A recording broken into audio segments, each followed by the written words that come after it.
this short video, we will discuss asset allocation. We will touch on the definition of asset allocation as well as diversification and risk reward. Asset allocation is the process of allocating capital to different types of instruments. Fund managers use this type of system to create a portfolio that will meet their assumed expectation of returns. It involves separating a portfolio amongst different asset categories such as stocks, bonds, commodities, alternative investments, and cash. The process creates a mix of assets that are invested based on an investor's risk-reward profile.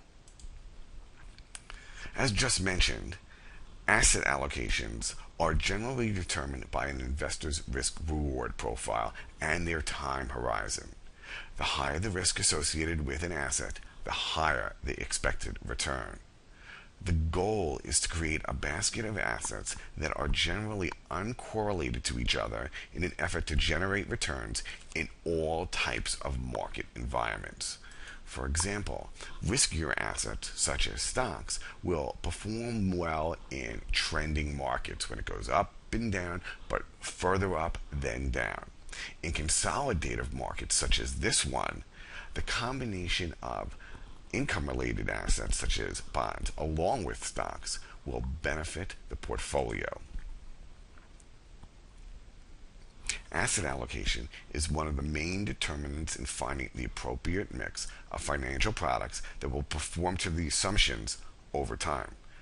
Allocating funds to very risky assets such as high beta stocks will generate a portfolio that has high volatility and high expected returns. A portfolio that is all cash and cash equivalents will be a very safe but generate low returns. Allocation analysis allows you to create a mix of financial assets that will perform to expectations over the course of time. Historically, major asset classes have been uncorrelated, which means their movements do not perform in tandem.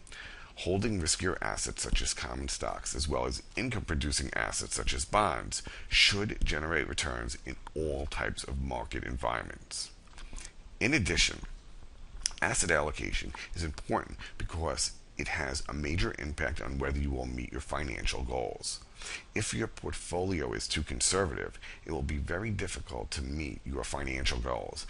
If your portfolio, on the other hand, is too risky, you could lose the majority of your wealth very quickly. Applying asset allocation principles to your investment portfolio will not only decrease the effects of disasters, but it will help you take advantage of the inherent opportunity. It will also take advantage of the inherent opportunities hidden within the chaos. For instance, during a market crash, if you apply asset allocation principles, you would have many of your investments in secure assets that would be untouched by the market crash. Therefore, when others are wiped out and equity and property prices are at all-time lows, you could use some of your secure investments to snap up these bargains, thus reaping substantial profits when the markets later recover. A diversified portfolio should create diversification on multiple levels, which include asset categories and within asset categories. So, in addition to allocating your investments among stocks, bonds, cash equivalents, and possibly other asset categories, you will need to spread out your investments within each asset category. The key is to identify investments in segments of each asset category that perform differently under different market conditions. The most common reason for changing your asset allocation is an alteration of your time horizon.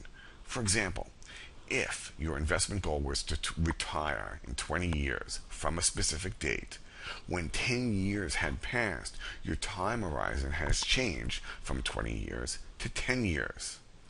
Most investors typically do not change their asset allocation based on the relative performance of asset categories. Instead, they rebalance their portfolio, meaning they shift their capital to reflect better performing assets.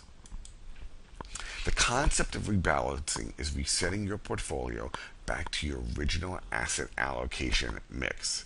This is important because over time, if your investments grow differently from your original investment goals, this could create an unbalanced portfolio.